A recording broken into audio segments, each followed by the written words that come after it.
Yesterday in part 10, we visited Nageshwar Shivling, where Lord Shiva protects his devotees from fear and evil. Today in part 11, we reach Rameshwaram Shivling, where Lord Ram worshipped Lord Shiva, and a Shivling rose from the sacred sea sand.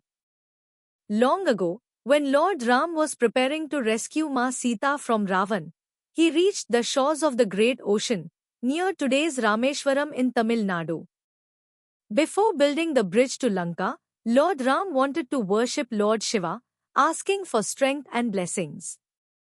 He believed in doing everything with devotion and respect even before a war. So he asked his most trusted devotee, Lord Hanuman, to bring a sacred Shivling from Mount Kailash so Lord Ram could offer his prayers.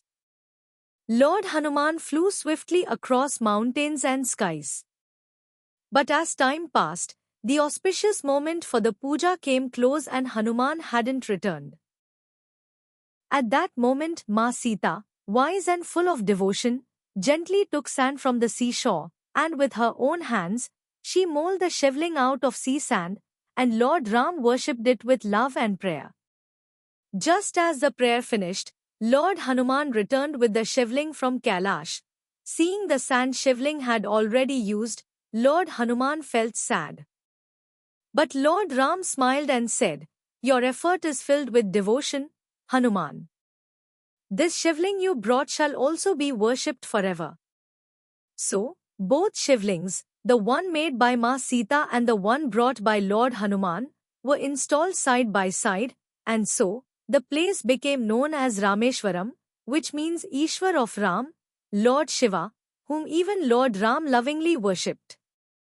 To this day, the sacred Jyotirling at Rameshwaram stands by the sea, where the waves whisper the eternal story of devotion, duty, and divine love. Tomorrow, in part 12, we arrive at Grishneshwar, the final Jyotirling, nestled near the majestic Ellora caves in Maharashtra, where Lord Shiva's grace completes this sacred journey.